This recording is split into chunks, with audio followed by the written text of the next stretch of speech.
Hello दोस्तों, मैं सुभय कुमार। दोस्तों 66 बीपीएससी और 65th बीपीएससी जो मेंस है उसके लिए है जो एक अपना जो ग्रुप चल रहा है, जो टेस्ट ग्रुप चल रहा है, उस ग्रुप में है जो दोस्तों एक क्वेश्चंस दिया गया था, उसका कुछ मॉडल आंसर है, जो कुछ क्वेश्चंस का मॉडल आंसर देते हैं। तो उसमें है जो आपका एक मॉडल आंसर है जो आप है जो किस तरह से है जो आप लिख सकते हैं, उसका एक मॉडल आंसर हमने तैयार किया है। आप इसको देखिए। क्वेश्चन था दोस्तों कि इंटरनेट तथा अन्य सूचना संचार साधनों के बढ़ते उपयोग के साथ साइबर अपराध की चुनौती भी बढ़ गई है। इन चुनौतियों को समाधान के लिए कानूनी नीतिगत उपाय बताइए। दोस्तों क्वेश्चंस इसको अगर आप बांटना चाहेंगे तो इंटरनेट और अन्य सूचना के संचार साधनों, और दूसरा चीज की साइबर अपराध, और तीसरा है जो चुनौतियों का समाधान के लिए क्या कानूनी। तो आप तीनों जो पार्ट है उसका है जो 30% पार्ट को आप है जो इसके क्वेश्चंस में लिखना होगा।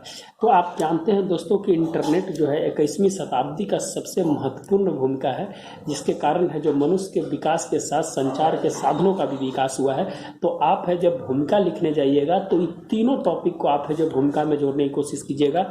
भूमिका का मतलब होता है कि आपका सार संक्षेप, इसे आप प्रस्तावना जानते हैं कि संविधान में पूरी संविधान का जो प्रतिबिंब है जो प्रस्तावना में लिखा हुआ कि क्या चीज है आगे।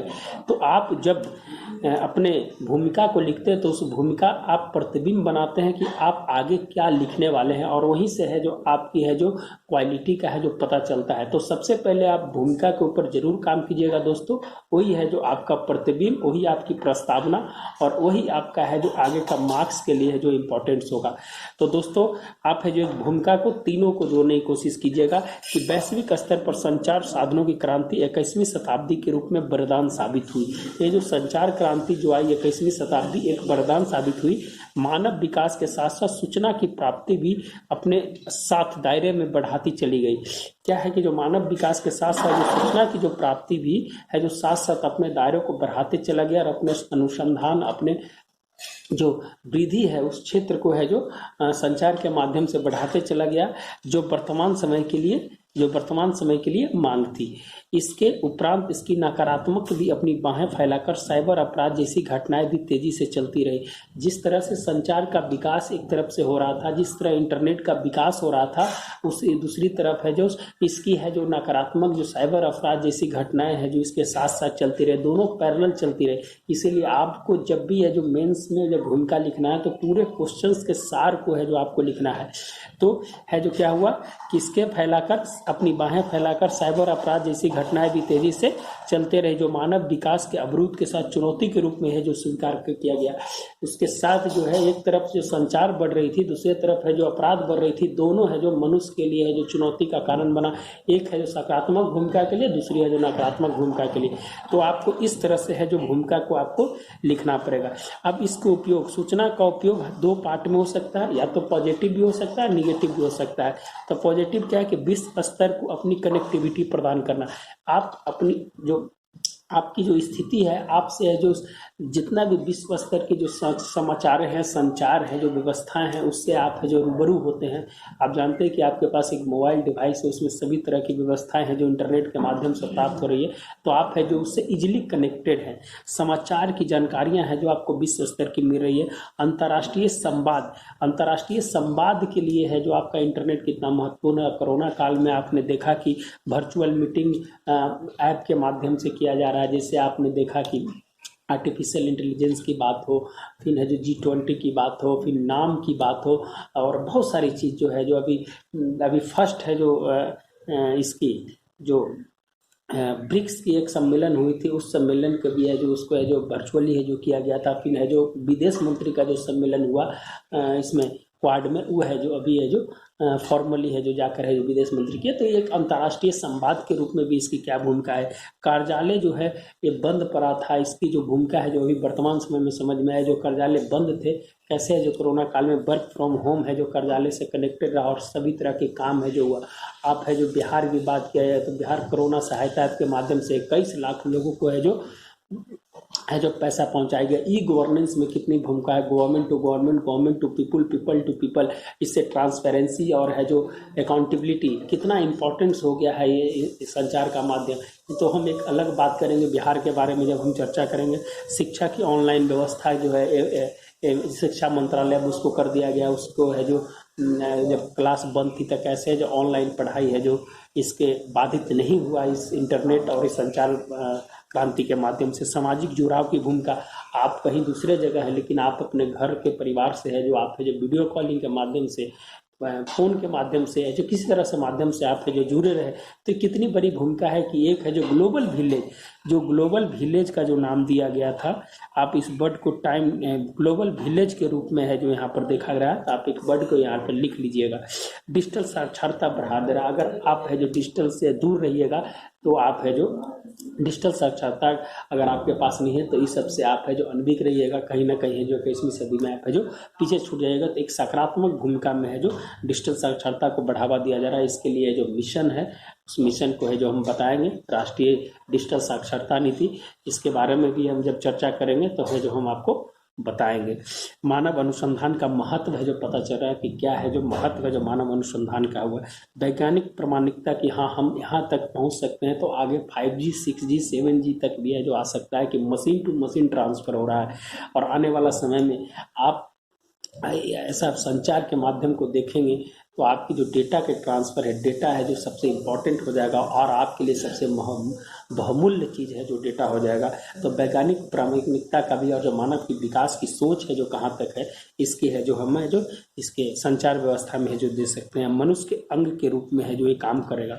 संचार है और ये जो इंटरनेट है मनुष्य के अंग के रूप में, जिस तरह हाथ पैर है उस तरह से मनुष्य का एक अंग के रूप में है जो ये भी काम करेगा। और अनेक क्षेत्रों में भूमिका, आप इसको बहुत सारा क्षेत्र से जोड़ सकते हैं, कृषि, औद्योगिक, आर्टिफिशियल इंटेलिजेंस, रोबोटिक्स, IoT, मैंने बहुत सारे। तो एक शॉर्ट में हम एक मॉडल के रूप में कि क्या आप लिख सकते हैं।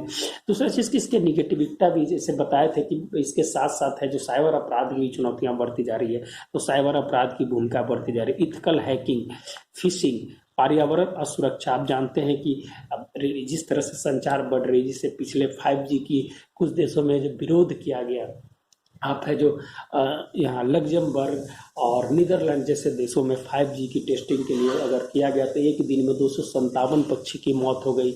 और आने वाला समय में मानव असुरक्षा के रूप में देखा जा रहा है, उसकी डेटा पर निजता पर सवाल उठाया जा रहा है। तो इसीलिए है जो ये भी एक कारण है कि अगर इसकी अगर प्रामाणिकता अगर सही रूप से नहीं की गई तो आने वाला समय में एक समस्या खड़ी हो सकती है। आपने देखा होगा कि पिछले कुछ दिनों में अमेरिका में जो चुनाव हो रहे हैं तो ट्विटर, फेसबुक और जितने भी सोशल मीडिया साइट्स हैं उस साइट्स को है जो कुछ अनऑथराइज जो यूजर है उसको है जो ब्लॉक किया जा रहा है। माइक्रोसॉफ्ट ने 10 करोड़ ऐसे है जो ईमेल को बंद किया, जिससे है जो मैंने विभिन्न देशों ने है जो इस पर शिकायत की थी। अभी है जो फेसबुक को है जो संसद में बुलाया गया था, आप जानते हैं कुछ दिन पहले जो दिल्ली दंगों और आपराधिक के किस्म के जो फैलाव हो रहे थे इसके कारण है जो इसको बुलाया जाता। तो कुछ ऐसे तत्व हैं जो आपको हम बताने की कोशिश करेंगे, जो आप लिखने की, इसका बहुत बड़ा दायरा है, इसको समेटने की कोशिश कीजिएगा 4 पेज में। सांप्रदायिक समस्या, जानते हैं कि इंटरनेट पे सांप्रदायिक समस्या, आप किसी पेड न्यूज, फेक न्यूज के माध्यम से सांप्रदायिक सद्भाव को है जो बिगाड़ा जा सकता है। जैसे अभी एक एक्ट लाया गया है जिसे है जो यहाँ की सूचनाओं का जो प्रसार होता है, जिससे है जो विदेश से है जो उसके लिए फंडिंग होती है। जैसे मान लीजिए कि फॉरेन कंट्रीब्यूशन रेगुलेशन एक्ट है जो लाया गया है, जिसमें जो संशोधन किया गया है। तो आप है जो इसकी बात है जो दिल्ली दंगों की सब बात है जो इसमें बताया गया था। साइबर आतंकवाद, आप जानते हैं कि किस तरह से साइबर आतंकवाद डेटा का है जो ट्रांसफ़र हो रहा है। डेटा असुरक्षा, DPA एक्ट इसके लिए लाया गया है। Data localization, data sovereignty, cloud computing के जरिए कैसे डेटा को बाहर भेजा जा रहा है उसका जो गलत यूज किया रहा है। साइबर पोर्नोग्राफी और ये एक ऐसी थी कि कुछ है जो आप इसको लिख सकते हैं। दूसरा चीज़ की योजनाएं इसलिए है कि थोड़ा सा आप है जो योजनाओं के बारे में लिख दीजिएगा तो आपका है जो आंसर ऑफ बैलेंस हो जाएगा। डिजिटल इंडिया, भारत नेट कार्यक्रम, डिजिटल इकोनॉमी के लिए बढ़ावा देने के लिए विभिन्न प्रकार का कार्यक्रम दिया है। डिजिटल इंडिया जो है जो आपका कार्यक्रम है 2014 में, 2016 में इसको लागू किया गया था डिजिटल इंडिया को। भारत नेट को 2018 में लाया गया था। डिजिटल इंडिया में 9 ऐसे स्तंभ थे जिसको है जो कार्यालय से जोड़ने का और है जो ब्रॉडबैंड सुविधा देने का जो प्रदान की गई थी। 9 ऐसे पॉइंट्स है, इसको आप है जो देख लीजिएगा। भारत नेट कार्यक्रम के तहत है जो पहले 2.5 लाख गाँव था, अब है जो 6.5 लाख गाँव तक है जो इसको बढ़ा दिया गया है। और है जो प्रधानमंत्री 15 अगस्त 2020 को है जो इसकी चर्चा किए थे। और डिजिटल इकोनॉमी बढ़ाने के लिए इंफ्रास्ट्रक्चर को बढ़ाया जा रहा है ताकि है जो कृषि उद्योग के क्षेत्र में है जो बढ़ावा दिया जा सके। तो कुछ ऐसी बातें थी जो है जो इसको लिखने की हम कोशिश किए थे। इसके निपटने के लिए भारत सरकार के द्वारा क्या उपाय है, IT एक्ट 2000, जिसमें है जो 13 है जो पॉइंट्स है, उसके अंदर 94 धाराएं हैं जो बनाई गई हैं, जिसमें आपका 66, 67, 68 हर एक के लिए अलग अलग है जो आप उसकी जो चर्चा है जो आप देख सकते हैं। साइबर सिक्योरिटी एक्ट 2013 2020 में इसको संशोधित किया गया है, और इसके लिए जो काम करती है कंप्यूटर इमरजेंसी रूटीन टाइम, इसका है जो सर्ट का है जो ये जिस पे काम करती है कंप्यूटर इमरजेंसी रूटीन टाइम, ये है जो आपकी है भारत सरकार की संस्था है, इस पे जो निगरानी रखती है। DPA डाटा प्रोटेक्शन एक्ट है जो अगले बजट में इसको है जो पेश किया जाएगा, जिसमें डेटा लोकलाइजेशन की बात है, डेटा सोवरेनिटी की बात है। डिजिटल अपराध के लिए साइबर सेल है जो बनाया जा रहा है।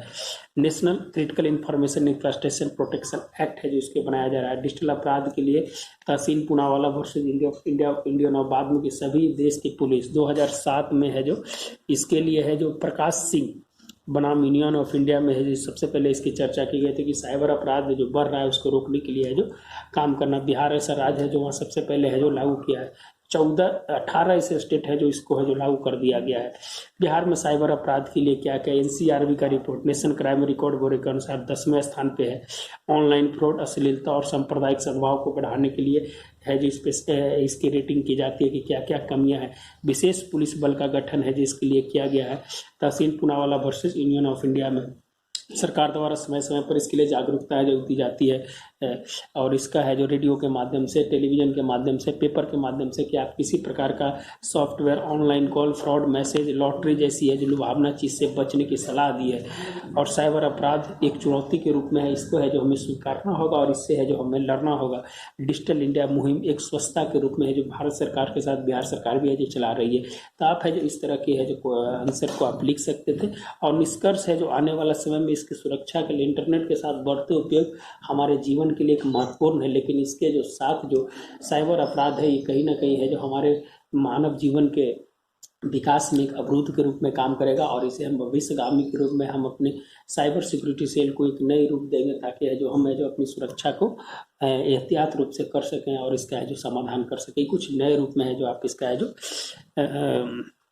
इसको निष्कर्ष देके है जो आप निकल सकते हैं। और बहुत सारे डेटा हैं जिसको लिख सकते हैं। एक है मैच्योरिटी, एक है जो मॉडल टाइप का आंसर दिए कि एक अच्छा आंसर है जो आप लिख सकते हैं। धन्यवाद दोस्तों, मिलते हैं नए वीडियो के साथ। अगर अच्छा लगे तो आप है जो लाइक सब्सक्राइब जरूर करें। अगर आपको टेस्ट में ऐड होना है तो दिए गए नंबर पर आप ऐड हो सकते हैं। 8206 है जो ये है जो टेस्ट चल रहा है 65 और 66 दोनों के लिए, अगर जो भी ऐड होना चाहते हैं इसमें ऐड हो सकते हैं। धन्यवाद दोस्तों, मिलते हैं नए वीडियो के साथ। अगर किसी प्रकार का कोई डेटा में अगर गलत है तो आप कमेंट बॉक्स में दीजिए, उसको सही करने की हम कोशिश करेंगे अगर ऐसा किसी प्रकार का हो तो। धन्यवाद दोस्तों, मिलते हैं नए वीडियो के साथ। धन्यवाद।